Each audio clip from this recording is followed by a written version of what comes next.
नूरपुर गंगा जी के किनारे इलाहाबाद के जिले में एक छोटा सा गांव है। पंडित गिरधारी लाल उस गांव के जमींदार थे। रामा शंकर उनका इकलौता लड़का था। खेती बाड़ी में बड़ी बरकत थी। घर में गल्ले का अंबार लगा रहता था। किसी बात की कमी न थी।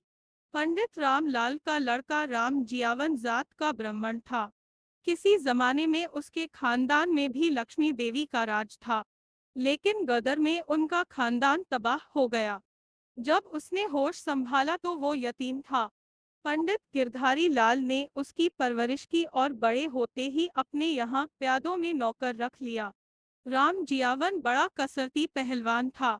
गो उसकी उम्र 40 साल से कुछ ज्यादा हो गई थी, फिर भी नूरपुर का तो क्या जिक्र, आसपास के गांव में भी उसकी जोड़ का कोई दूसरा पहलवान न था। पंडित गिरधारी लाल के यहाँ 4 रुपया माहवार तनख्वाह मिलती थी। हर फसल पर 10-12 मन अनाज भी मिल जाता था। घर में एक अच्छी जात की गाय थी, उसके लिए भूसा आसामियों से मिल जाता था। जब पंडित राम जियावन अखाड़े में ढंड पेल कर सुबह को अपनी गाय का ताजा दूध पी कर लंबी पगड़ी बांधे हुए और इलाहाबादी मोटी लाठी कंधे पर रख कर गाँव में आसामियों से लगान वसूल करने चलते तो रोब छा जाता। जो काम किसी और प्यादा से न होता तो उसे राम जियावन महराज के सुपुर्द किया जाता। घर में उनकी बीवी दुर्गा और एक लड़की प्रेम प्यारी के सिवा और कोई न था। राम शंकर और प्रेम प्यारी में 1 साल की छोटाई बड़ाई थी। रामा शंकर की पैदाइश के 1 साल के बाद राम जियावन महराज के घर में लड़की पैदा हुई तो रामा शंकर की माँ तिया ने लड़की का नाम प्रेम प्यारी रखा। गांव में ऐसे नाम कम रखे जाते हैं, लेकिन जमींदारों का नाम रखा हुआ कैसे बदलता। फिर भी राम प्यारी को लोग प्यार में प्रेमा कहने लगे।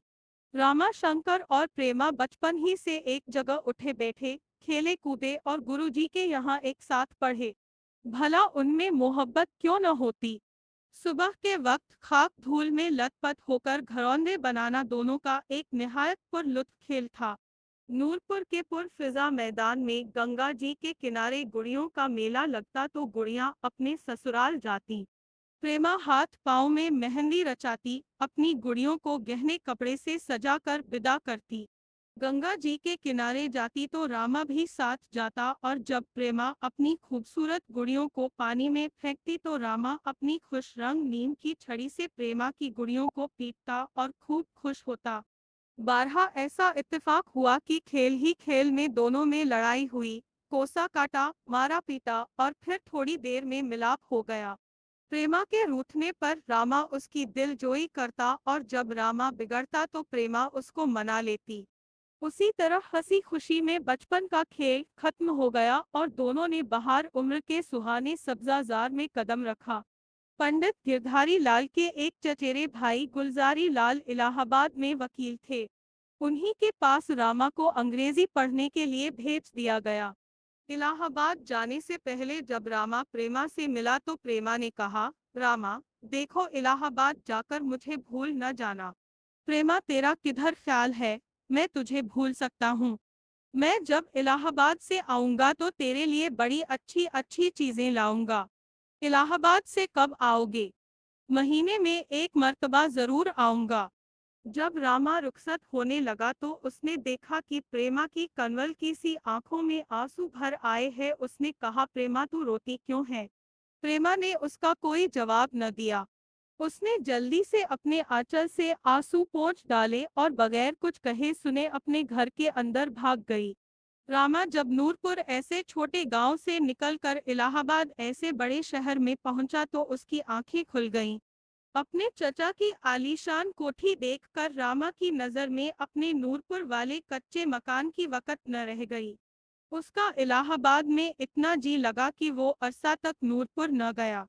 अपने नए दोस्तों से मिलकर वो प्रेमा को भूल गया।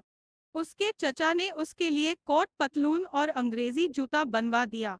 वो फिटन पर सवार होकर शाम को खुसरो बाग की सैर करता। इधर तो रामा शहर की दिलचस्पियों में अपनी देहाती जिंदगी मह किए था और उधर नूरपुर में प्रेमा उसकी याद में तड़पती रहती थी। वो रोज शाम की ढलती हुई छांव में अपने घर के सामने चबूतरे पर बैठकर रामा की राह देखा करती। भंगवार धमनी के चहचों से जो कुदरती राग पैदा होता वो एक लम्हा भर के लिए भी उसको मसरूर न कर सकता। बरसात के मौसम में जब काली काली रातें सर पर होती, बिजली चमकती, बादल गरजता, मोर चिंघारते, झींगुर अलापते, तो रामा की याद में प्रेमा की आंखें सावन भादों की तरह झड़ियां लगा लेती। खुदा खुदा करके गर्मियों की छुट्टियों में पूरे 1 साल के बाद रामा इलाहाबाद से वापस हुआ। जिस वक्त वह गांव में पहुंचा दिन डूब रहा था और भैंसें चरागाह से वापस हो रही थीं।